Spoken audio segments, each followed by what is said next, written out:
Thanks, Jared.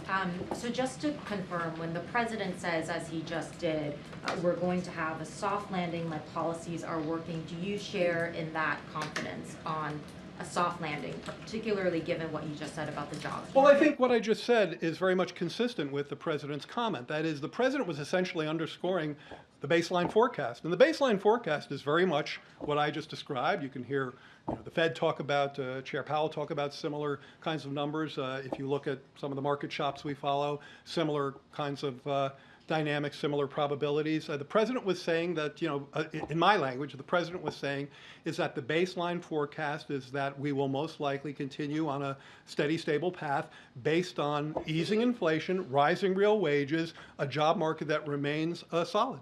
And just to follow up, one other thing he also just said was, my policies are working, there's going to be a soft landing, start writing that way. Do you know if he feels that the economic coverage has generally been off or wrong? Well, what do you think he meant by start writing that way? I'm asking.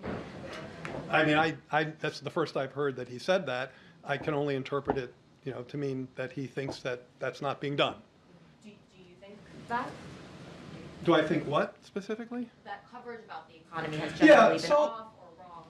I don't know one way or the other. I read a lot of your work and I see stuff I like and stuff that doesn't resonate with me as much.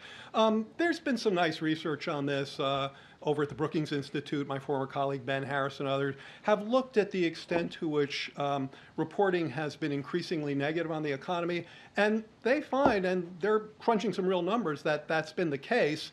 There was another study that I found looked to me that was pretty rigorous, that suggested that the media tends to write about the gas price when it goes north of 350 and not when it goes south of 350. So the gas price, as I looked this morning, was I think 345.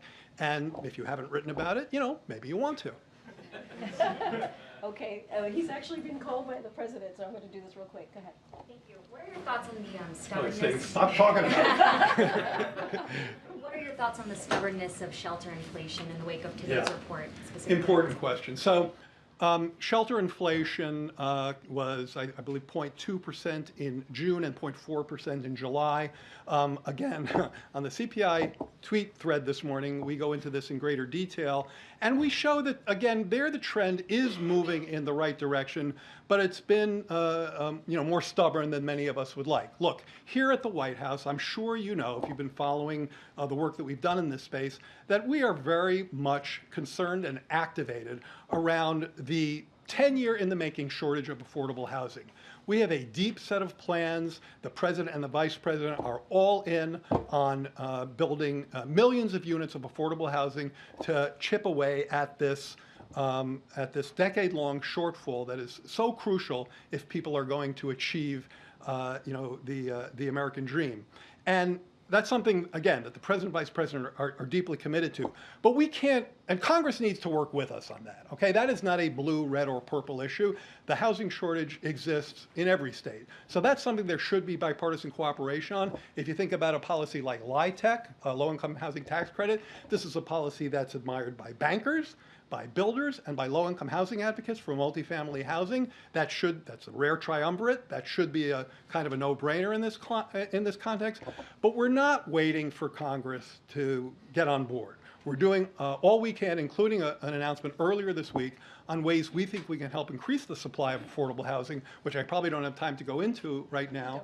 But there was a fact sheet yesterday that was, I thought, very good. Okay, we got to go